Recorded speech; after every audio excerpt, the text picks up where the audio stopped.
Hare Krishna. I welcome all to our new session, Basics of Bhagavad Gita.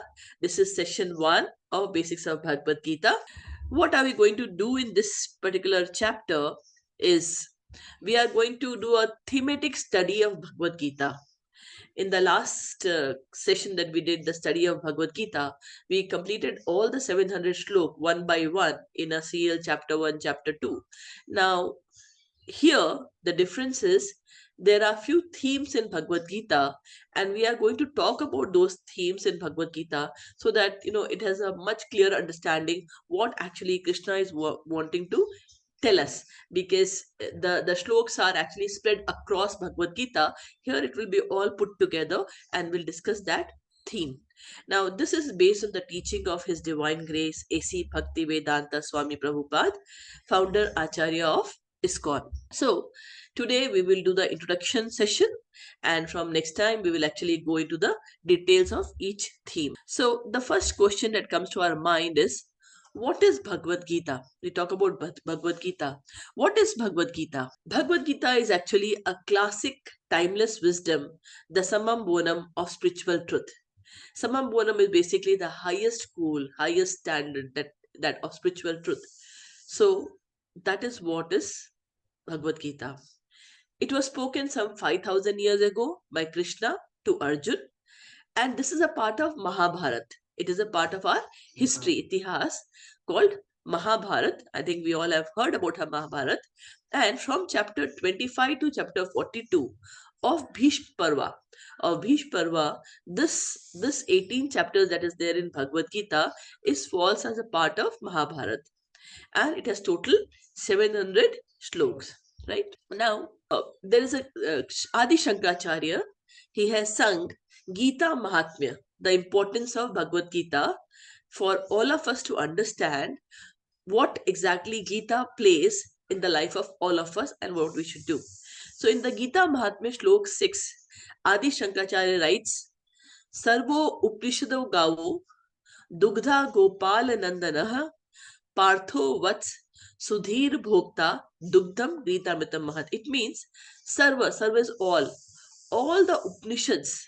We have how many Upanishads we have? We have 108 primary Upanishads. So all the Upanishads are like cows. They are like cows. And the essence of all those Upanishads are actually milked by Gopal, who is Krishna, Gopal Nandana, and who is drinking this milk which is being taken? It is Partha. Partha is Arjun. Arjun is the Vats is calf. Arjun is the calf, and Sudhi means all the wise people. What do? They enjoy. They bhokta is enjoy this essence of Gita Amrita Mahat.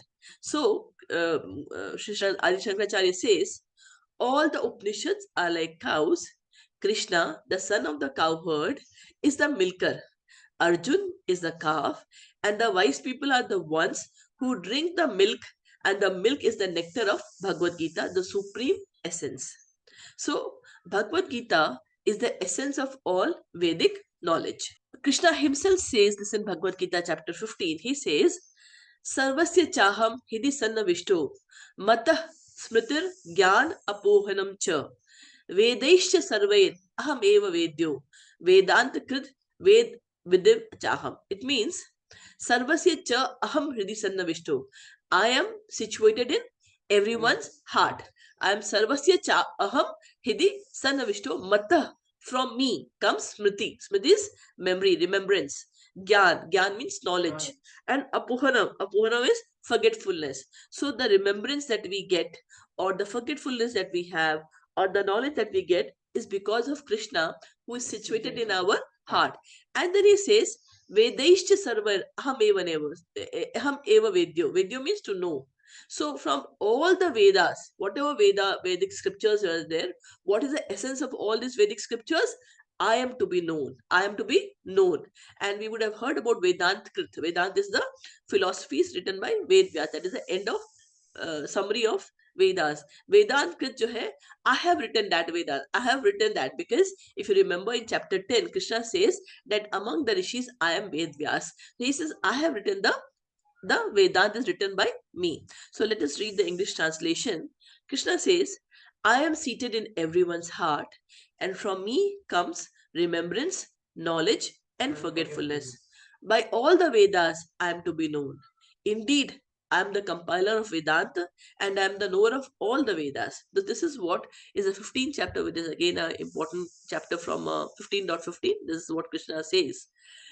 And continuing with the Gita Mahatmya glories written by Adi Shankaracharya, in Shlok 4, Adi Shankaracharya writes, Gita Sugita Kartavya Kim Anye Shastra Vistarai Ya Swayam Padmanabhasya Mukh Padam Advini Smrita. He says Gita Sugita. Gita is Bhagavad Gita.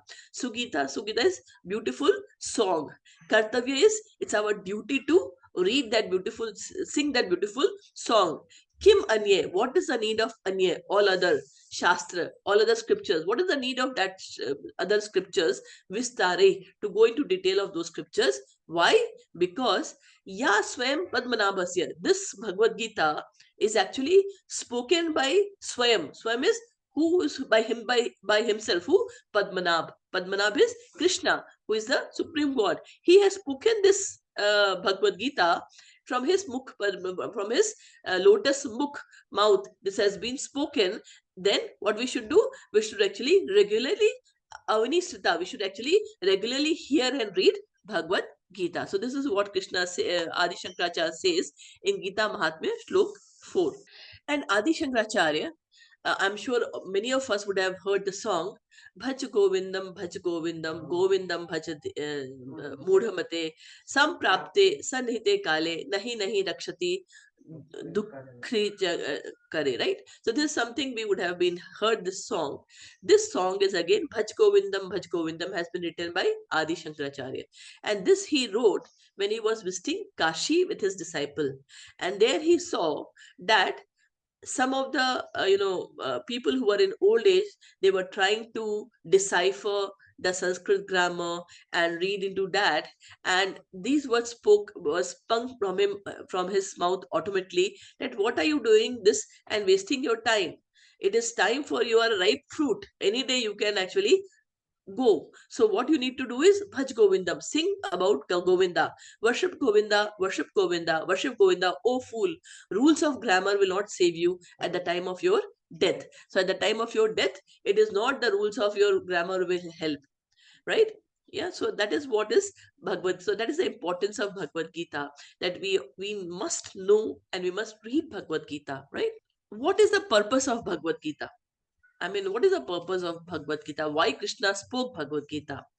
And the answer to is that Krishna spoke Bhagavad Gita to deliver mankind from ignorance. So what is this ignorance? Let's understand that. So let us look at the first chapter of Bhagavad Gita. What happened in the first chapter of Bhagavad Gita? So we know that there were lots of atrocities that was done by Kauravas on Pandavas, and they kept on, they kept on accepting it, and finally they said, okay, you take everything, but at least give me 5 villages so that each of us can stay in our village. And what did Duryodhan said? He said, I won't even give you a land equivalent to the point of the needle also. And finally, after, although Krishna went for a peace, as a peace messenger, whatever happened, but neither Dhritarashtra, neither Duryodhan, they wanted to compromise, and they wanted to have this fight. So it was unavoidable. Now, Arjun was the greatest warrior. He was not only a warrior, he was the greatest warrior. He was such a great warrior that once Lord Shiva wanted to test his valor, power, and he came hiding as a hunter to test Arjun's power. And then they had a big fight. And finally, Lord Shiva was very, very impressed, and he gave Pashupati Pashupata Astra to Arjun, right? But that Arjun, who was such a great warrior, that Arjun, who was such a great warrior, what he did? He said to Krishna, Krishna was the charioteer of Arjun. He accepted the role of a charioteer of Arjun. He told, before the battle started, one side the Pandavas are standing, one side the Kauravas are standing, and before the war started, Arjun asked Krishna, Krishna, please take the charioteer in the middle of the both armies. I would like to see who are on the other side of the Kauravas who are going to get killed today by me, because Arjun was such a great warrior. As soon as he'll take his Gandhi is his bow, what will happen? Everyone will die, and he was very well aware about it.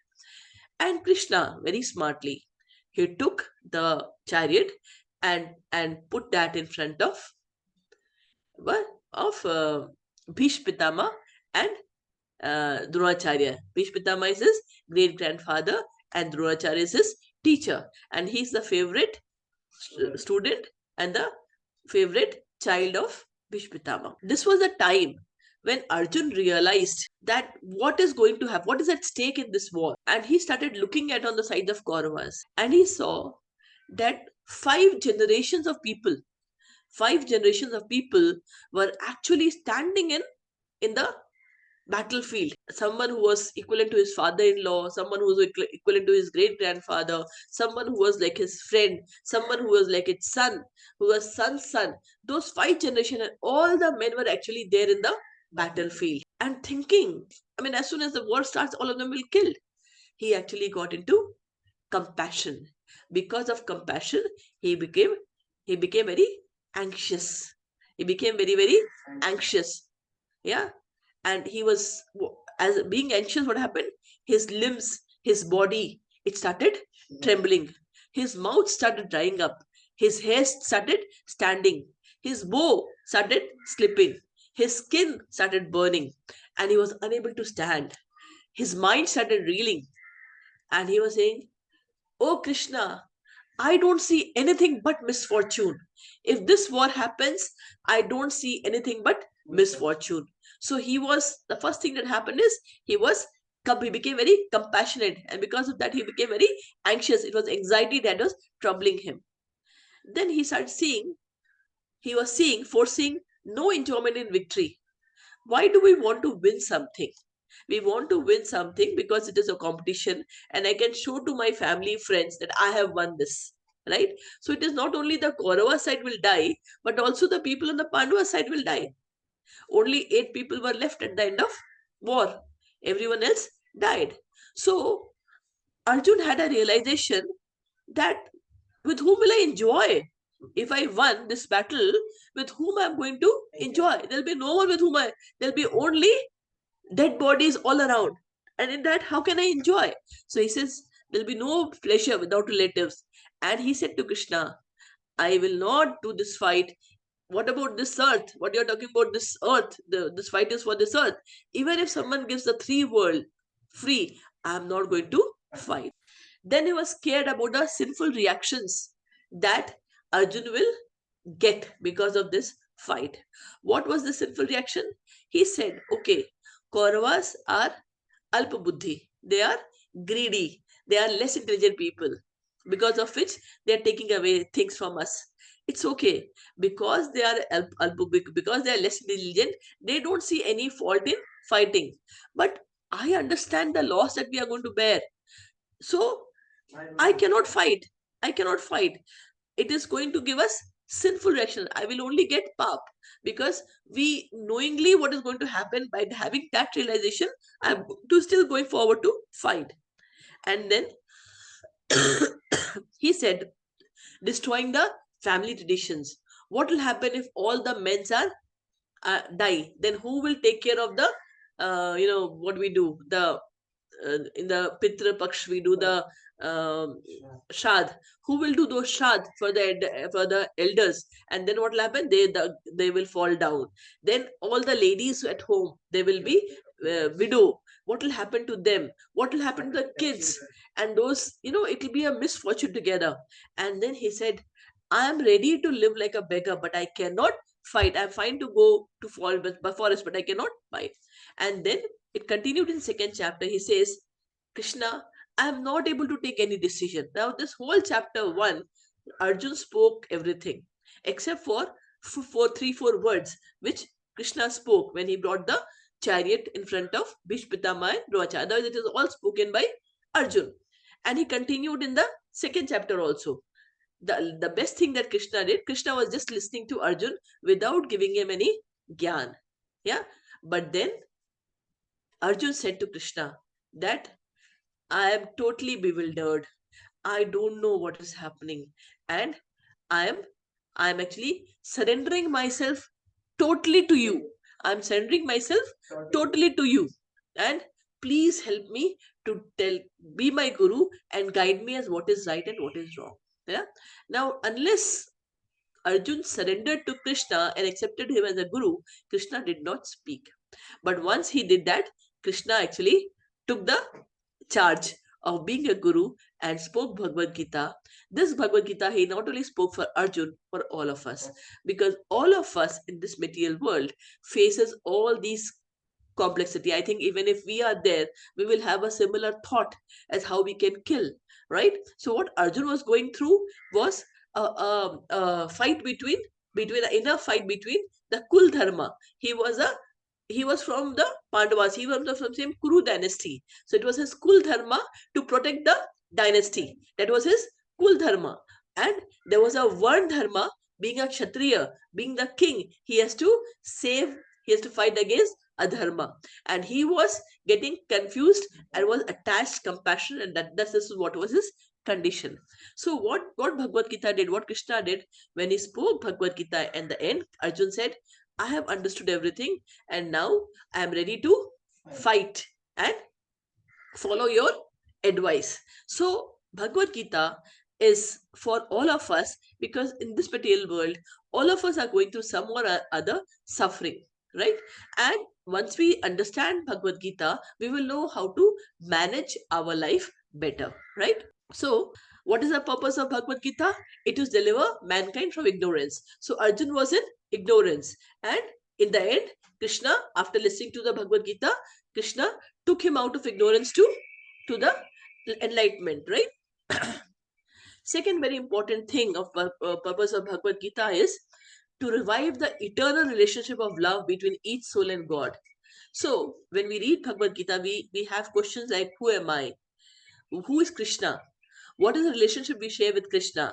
And how can we revive the relationship that exists? So all those questions becomes clear. So we come out of ignorance, right? So that is the purpose of Bhagavad Gita. So why should one try to understand the Bhagavad Gita? Fine, that is the purpose. But then why should I understand Bhagavad Gita? I'm fine. I'm happy. I'm playing. I'm really enjoying my life. I work. I get money. I have a nice family. I have all relationships. And I'm having birthday parties. I'm having everything. A good friend circle. But then why should I try to understand Bhagavad Gita? Okay, I let me be ignorant. I don't care. So Krishna explains in Bhagavad Gita, this life, the human life that we have got, is actually very, very special. In Padma Puran, it is mentioned that there are 84 lakh species that exist. No, not human beings. All the living entity, including the trees, the aquatic animals, the earthworms, the worms, the animals, whatever. So there are 84 lakh species of living entity that exist. Now, these species are different than the species that we study in biology. This species is based on the level of consciousness that we have, right? And nearest to us is animal, right? Now, what we normally do in our life, we are sleeping, we are eating, we are mating, have partners, enjoy with them, and then we are defending, we are working, earning money, and taking care of the family, extended family, and all. This is what we do in our day-to-day life, and this is how everyone lives their life, right? Most of the people live their life, right? Now think, what does an animal do? An animal also sleeps, he eats, he also defends his family, and he also does mating. So if we are only doing these four things that they are doing, then Krishna says there is no difference between us and an animal. We are just like two-legged animals, and unlike not the four-legged animal. That is the difference between them. And because we have this human life, we have the higher intelligence, and because out of higher intelligence, we have the capability of asking, what is the purpose of this life? What is the purpose? What is the goal of this life? Why am I here? What is the purpose? So Krishna says, ahar nidra bhaya maithunam cha samanyam etat pashubhi naranam dharmo hi tesham adhiko vishesha dharmana hina pashubhi samana. This is from Hitopadesh. Krishna says, in Hitopadesh it said that if we are doing only these four things, then we are nothing better than an animal. So when we understand Bhagavad Gita, it helps us to reach the absolute truth. So it is being human.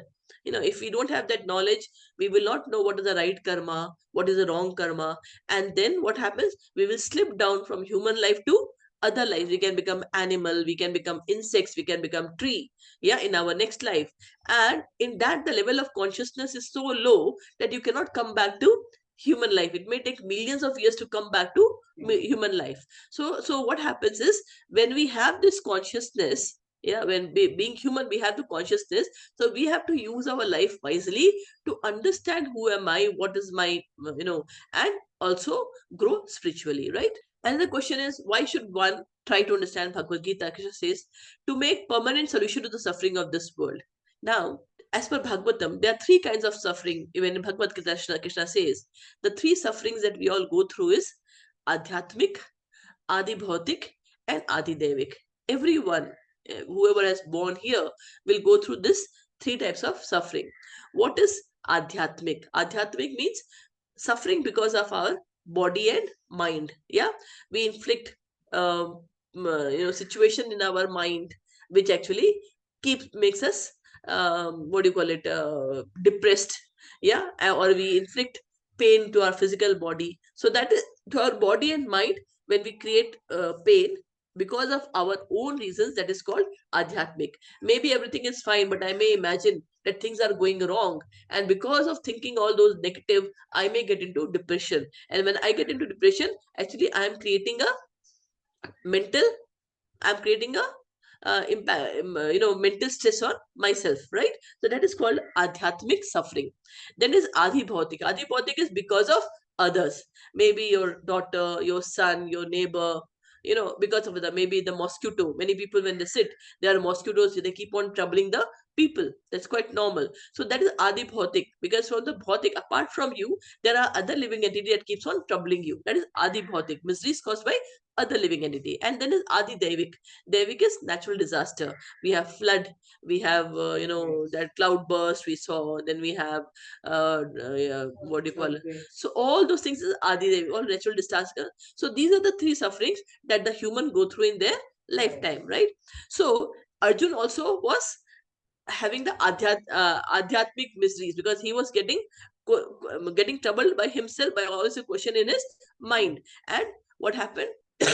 Krishna helped him to relieve him, right? So now the question is, fine, this is what Bhagavad Gita helps us. So the question is, how one should understand Bhagavad Gita. It means the qualification of people who can understand Bhagavad Gita. So it is not that anyone can understand Bhagavad Gita. It's not like that. So there is some qualities the person has to have to understand Bhagavad Gita. First of all, Bhagavad Gita is a historical event. It is not a myth. It's not a myth. Krishna actually existed some 5,000 years back, and he has spoken Bhagavad Gita. So it is a historical event. Mahabharata actually happened 5,000 years ago. We know Kurukshetra is there. We have all those things available, right? Then we should accept Bhagavad Gita as it is. It means, as it is means that when you read Bhagavad Gita, it talks about that there is a place called Kurukshetra where people assembled and then there was a fight. There are other, other spiritual masters who also talk about Bhagavad Gita as a imagination, that Kurukshetra never existed.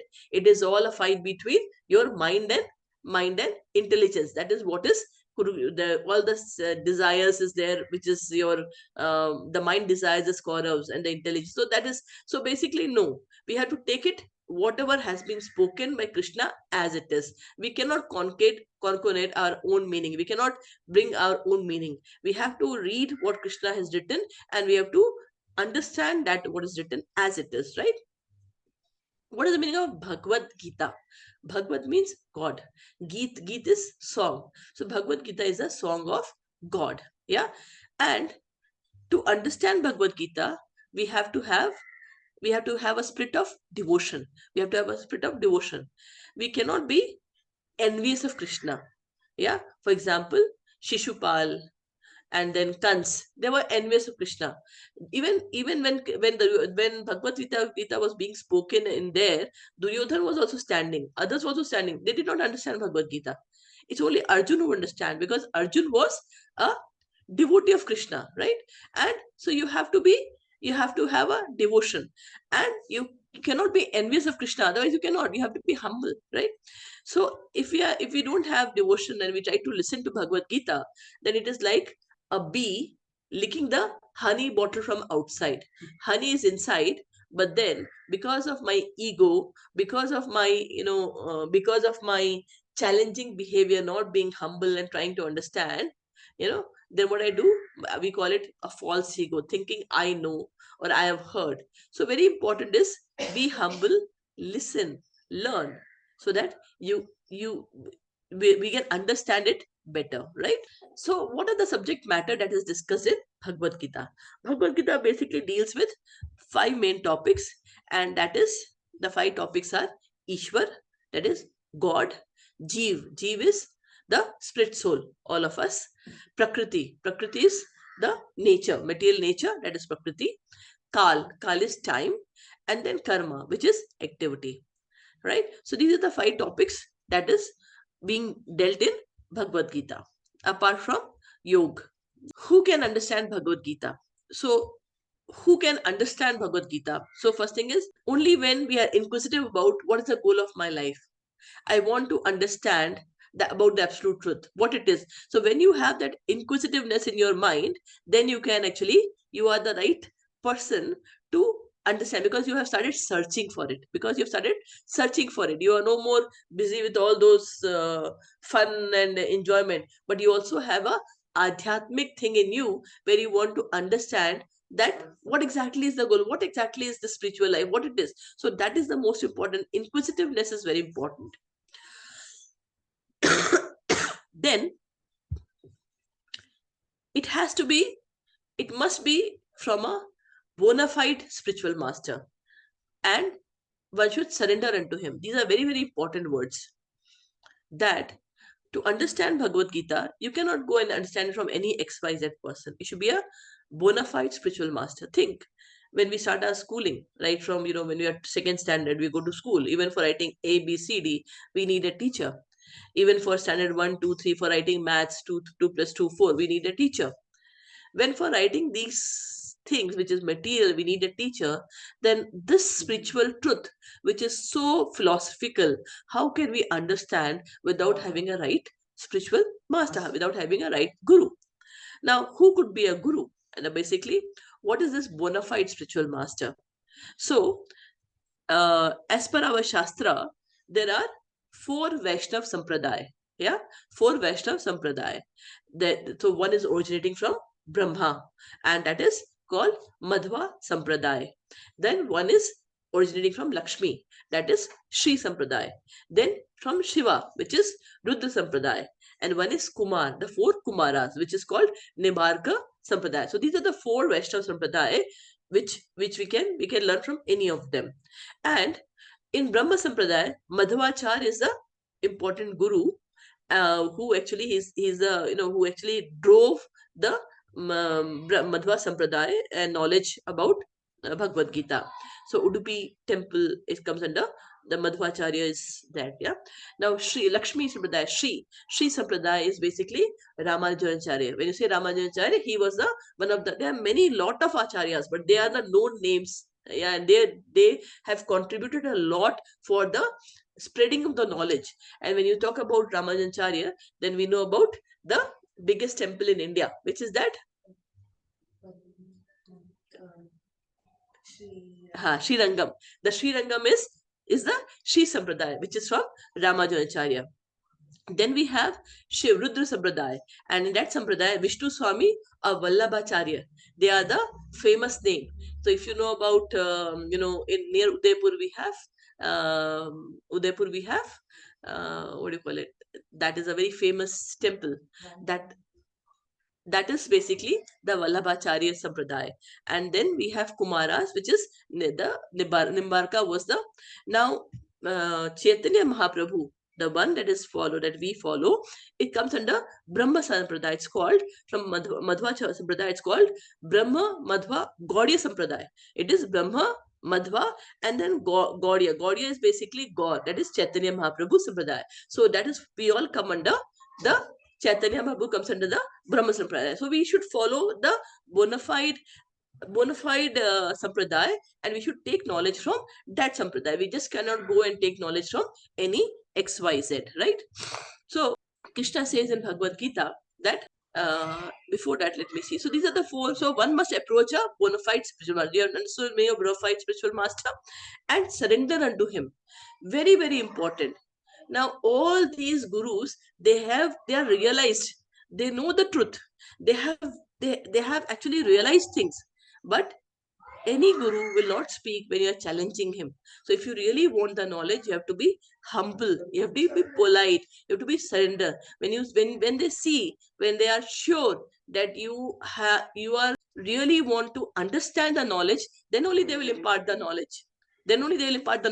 Otherwise they will say, okay, today that this person has come, he is not serious about it. Yeah. So you have to, that is important.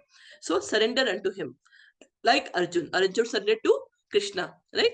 And then only Krishna spoke Bhagavad Gita. Till then, the entire first chapter, entire second chapter, till 7th shlok, Krishna kept quiet. Yeah, only in 10th shlok, Krishna starts speaking. Then one must inquire submissively. So you must inquire, you must ask your doubt, but it should be submissively, humbly, and hear attentively from the Guru, because Guru knows the truth. Guru knows the truth. They have realized the truth. They have read. They have spent years and years of austerity they have done, and they have understood it, but they will not share with you if you are challenging them. So you must be hear from them attentively, and you must render service to them. And please him. And one must be a devotee of the Lord. So these are the quality for becoming a disciple.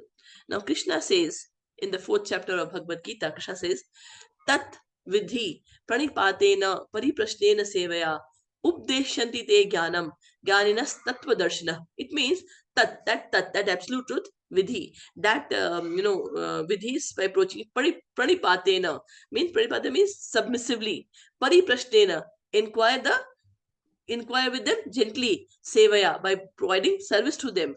Then what will happen? Updeshyanti, they will give you the upadesh, they will give you the knowledge. Te jnanam, they will actually share the knowledge with you, because they have jnanina, those spiritual master, they have seen the tattva. Tattva is basically the absolute truth. They know about the absolute truth. Then only they will share. Okay, so just try to learn the truth by approaching a spiritual master, inquire from him submissively, and render service to him. The self-realized souls can impart knowledge unto you because they have seen the truth. Who can understand Bhagavad Gita again? So one must be a devotee of Lord. And Krishna again says in the 4th chapter to Arjun that he says, Sah evayam maya tedya yoga prokta puratana bhaktu asi me sakha cheti rahasya hayetad uttamam. He says that this knowledge, in the 4th chapter, Krishna starts telling to Arjun that, this knowledge that I'm imparting to you, actually I gave this knowledge to Vivaswan. Vivaswan is the sun god. And from sun god, this knowledge went to Manu. Manu is the father of mankind. And from Manu, it went to Ikshvaku. Ikshvaku is the king of the Sun dynasty, where Ramachandra was born down in the dynasty. So this is how the knowledge was passed. I gave it to sun god, and then this knowledge was passed using parampara. And all the kings at that point of time were Raj Rishi. Raj Rishi means the king were like rishis. They're called Raj Rishi, means the king like rishis. They received that knowledge by parampara, and they followed the knowledge. But what happened? Millions of years ago, when this happened, down the line, this knowledge got lost. And because this knowledge got lost, I am again telling you this knowledge so that the parampara can start again from you. So I am again telling you this knowledge so that the parampara can start from you. So if we follow the path of Arjun, we can also understand Bhagavad Gita. So Krishna says that very ancient science of the relationship with the Supreme is today told by me to you. Because why is he telling to Arjun? Because you are my devotee as well as my friend. Because you are my devotee, you are my friend, so I'm sending it, I'm telling you this to you. I'm not telling to Duryodhan, I'm not telling to Shishupal, but I'm telling it to you. And therefore, understand the transcendental mystery of the science. So this mystery I'm sharing so that it can again start with the parampara, right? So the next question is, we talked about what are the qualities of a disciple. Again, even though it's a bona fide spiritual master, but what are the qualities of a guru? Who can be a guru? Everyone cannot be a guru. Krishna says, from whom should we understand the Bhagavad Gita? The first is, he must be in disciplic succession, Guru Shishya Parampara. Our parampara, as we talked about the four sampradaya, it has to be in the Guru Shishya Parampara, and then from there we should take the knowledge. Cannot go and take knowledge from any X, Y, Z. So Krishna says in the fourth chapter again, एवं परंपरा प्राप्तम imam rajarshriyo vidu sa kale neha mahata yoge nashta parantapa. He says this supreme science was thus received through the chain of disciplic succession, and the saintly kings understood it in that way. But in course of time, the succession was broken, and therefore the science as it appears to be lost. Right? So this was passed on, but then it got lost, and that is why I am telling you. So it has to be in disciplic succession, Guru Shishya Parampara. How should the Guru transmit the knowledge? Guru should give the knowledge to Shishya just like a postman. It means the divine knowledge that he or she has got has to deliver it as it is. It cannot add things to it and give the knowledge. Then it becomes not qualified. है ना? So it should not be because I think so. No. It is, I am not capable of thinking at that level to give this knowledge. So whatever the knowledge has been given by Krishna, as this has to be given to the, passed on to the next generation. And Guru should also have realized the scriptures by deliberation, should have read the scriptures, should have heard it from Guru, and should have realized it. Then only they become, and should be initiated. So then only they become entitled to pass on this knowledge to the next generation. So in Srimad Bhagavatam it says, Tasmad Gurum Prabhadyeta Jigyasu Shreya Uttamam Shabde Pare Cha Nishrantam Brahmanyo Upashyamashraya. Therefore, any person who seriously desire real happiness must seek bona fide spiritual master and take shelter of him by initiation. The qualification of the bona fide guru is that he has realized the conclusion of scriptures by deliberation and is able to convince others to the conclusion. Such great personalities who have taken shelter of the Supreme Godhead, leaving aside all material consideration, should be understood to be the bona fide spiritual master. Clear? Clear? Then the teachings of the Guru must be in conformity with the parampara. Whatever the parampara is following, it should be as per the parampara. And the spiritual teaching, whenever you hear some information, then we should always question, because there are only three pillars on which the knowledge rests. Either it is coming from Guru, and Guru is telling as per the parampara, as this is giving. Then it should be from Sadhu. Means some Sadhu is basically someone like the Guru. You are hearing from that again is coming from a parampara and Shastra. So whatever is written in Shastra is the testimony. We have to accept it as is. Yeah, that is what is the spiritual teachings tripod. It must practice what is preached. The Guru cannot just speak, but should also be practicing what it is preaching. Yeah, and must have a proper acharan. So acharya, when we say acharya, means the Guru has a proper acharan. The Guru cannot be having, doing, indulging into material happiness and teaching the student that no, this is not the right thing, this is the way you should live. So you should follow that parampara themselves before preaching, right? Must be fixed in devotional service to Lord, and senses must be controlled. Must see all living beings with equal vision, and must be their well-wisher. He must be a friend of all. So these are the qualities of a Guru. Yeah. Now, the three steps of perfection. Now, by study, what do we learn when we study the Bhagavad Gita? So, what we learn is Sambandh Gyan. What is Sambandh Gyan? Sambandh means relation. So we understand who is God, what is the relationship between the God and soul. That is called Sambandh Gyan. That is the first thing that we understand using learning Bhagavad Gita. Then how can we revive the relation with the soul's relationship with the God? That is called Abhidheya Gyan. Abhidheya means understanding the relation between soul and God. That is the first step that we understand. Then soul and the God, how can we revive it? What is the process of reviving it so that we can build that bond between us and God? And last is finally to attain the love of God. Yeah, Manmana Bhav Mad Bhakto. To get there is a highest stage when Manmana is thinking of Krishna always. That is like just like Gopi of Vrindavan. So attainment of love of God, which is the ultimate goal of life. It's called Prayojan. So these are the three steps of perfection. Now, what is the process of acquiring knowledge? How do we acquire this knowledge? So there are two processes. One is called ascending or inductive process, which is called Aroh Pantha, and next is descending or deductive process, which is called Avaroh Pantha. One is ascending. I know the truth. I don't know. I am going to do my research. What is ascending process? Ascending process means I do not accept any authority. I will do research on my own and I will find the truth. Yeah. So the knowledge is so vast that it is impossible. है ना? So normally what happens when we are in when we do our the scientific things that we do, we actually imagine and do some supposition, and then we do some experiment and prove that this is what it is. This is the inductive way. This is how we have been taught in our school, which is the ascending way. Don't believe that this is there. You do the experiment and then see. Or if it is written in your geography book, this is there, then this is truth. So there's a syllabus confirmed, that is the authority. If it is written there, then it is the truth. So this is the two things, that is how we all are grown, which is called the ascending process, right? Now this is inductive process was always fraught with uncertainty and inaccuracy, because we are trying to do the experiment and find the answers for it, right? Now the descending process, for example, the descending process is what?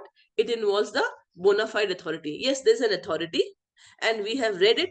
From there, that is why it is truth, right? Because similarly, like scriptures like Bhagavad Gita, whatever is written there, it is the truth. We don't have to prove that it is written there, so it is the truth. Yeah. So that is called descending process, because it is as Bhagavad Gita itself is authority, so we have to accept that, right? So, although descending process is straightforward and simple, people by nature do not want to accept it. As soon as we talk about God, the kids will say, or many people will say, "Does God really exist? What is the proof that God exists?" Yeah, because we have been taught in a mentality to question everything, right? So, and we have not been exposed to our scriptures well. So we question, does God really exist? No, I don't think God exists. What is the proof that it exists? Now, as per Veda, there are three types of proof. One is Pratyaksh Praman, Anuman Praman, and Shabd Praman. So, as per Veda, there are three Praman that we have to follow. Pratyaksh Praman is what? Pratyaksh Praman is seeing is believing. Because I have seen it, so it is truth. And that is what the normal people in the material world they do. No, no, no. Show me. Now, show me God. Now, we should ask, what is your qualification to see the God? Are you qualified? Are your eyes qualified to see the God? Is your consciousness matured enough to see the God? So instead of thinking like that, the question is, what is the proof? That is a challenge that we do. So seeing is believing. So knowledge obtained by direct perception or instrument. Scientific experiments and proofs are generally based on such sensory perception. Now the absolute truth, however, is fixed and cannot be understood by Pratyaksh Praman. It cannot be understood by Pratyaksh Praman. Because why? Because our senses are imperfect. We cannot see. As soon as we switch off the light, our eyes is not capable of seeing our own hands. So our eyes are so defective, so limited knowledge, so limited capability, that if there is dark, we can't even see our hand. Unless there is sun, we cannot see, right? So that is the limitation that we have. But then without realizing that, we challenge. what it is, I know everything. That is a general mentality. So we don't realize that our senses are imperfect, and even if we use the scientific instruments, those instruments are not as powerful. They again have a limitation. So whatever they can see has again a limitation, which is beyond. They cannot go beyond that, right? Again, there's a tendency of being illusioned. For example, when we go to desert, we see mirages, and we think that this water, isn't it? So that is again illusion that happens by our senses. And then we commit mistakes. To err is human, we all agree. To err is human, because we are human, we'll err. So I cannot say, oh, but I did this, but maybe I am erring, and everyone will come out with different conclusion. And we have a tendency to cheat. अच्छा नहीं हुआ कोई बात नहीं, we will try to manage this, 0.01 कर देते हैं, so we have a tendency to, these are our defects. Because these are defects, so pratyaksh praman is not the right way to understand absolute truth. Now what is this anuman praman? Anuman is something we because of our past knowledge, we try to understand something. We do anuman. We have a sense. For example, something is broken in the next room, so we know that this is the sound of a flower pot. You say, oh, lagta hai, the flower pot is broken, right?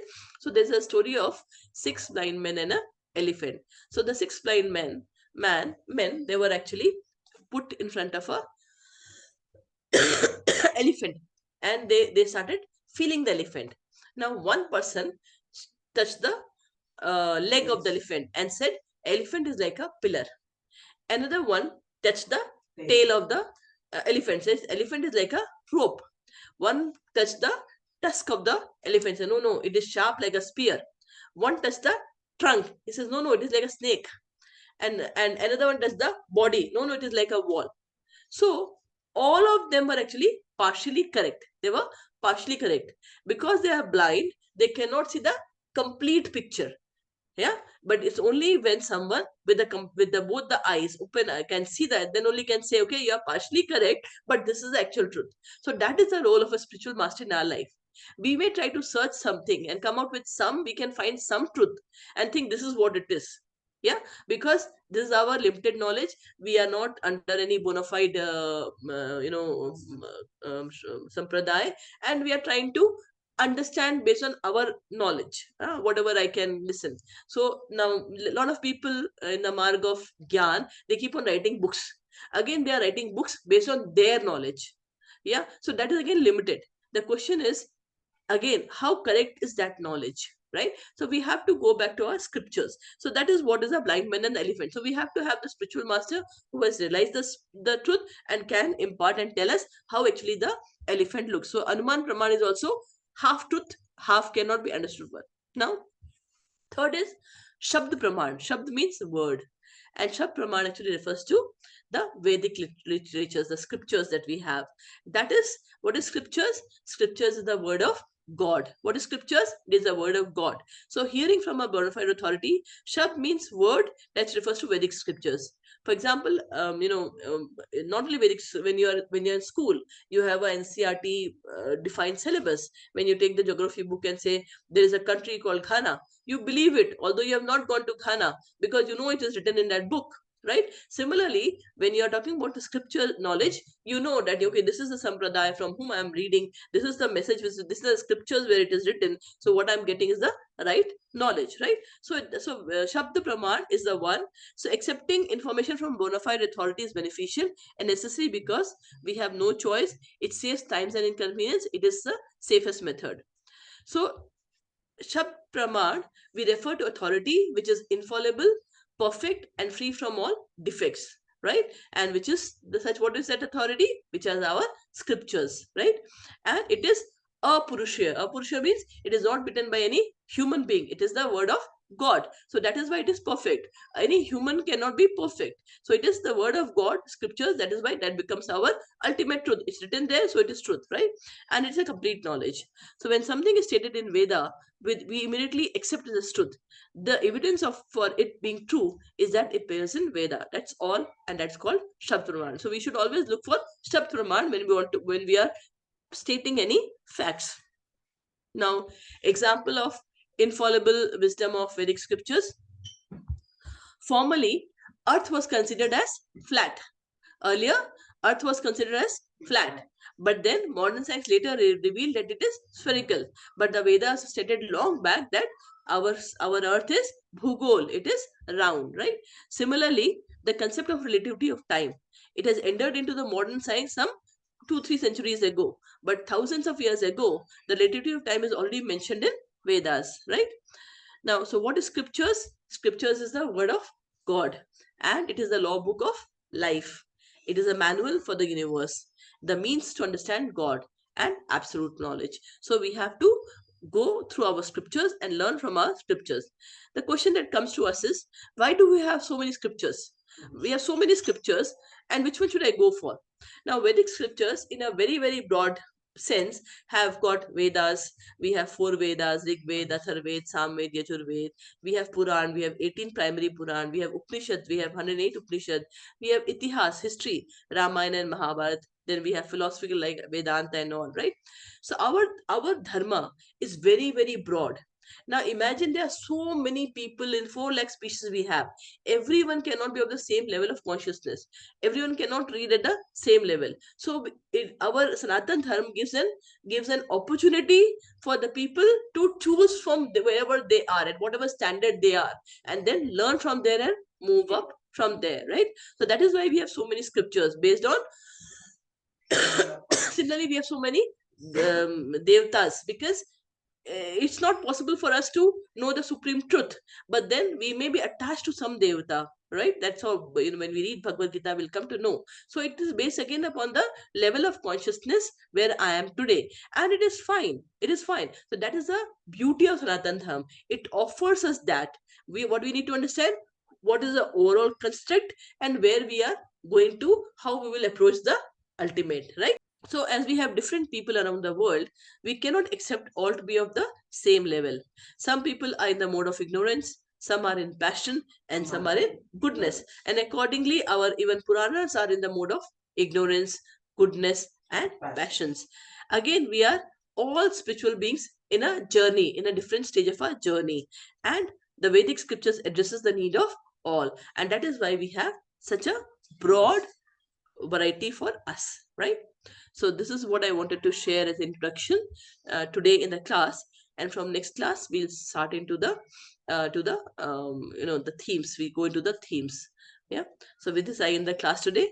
Thank you. Let us chant Hare Krishna Maha Mantra and close the class. Yeah. Hare Krishna, Krishna Krishna, Hare Hare, Hare Rama, Rama Rama, Hare Hare.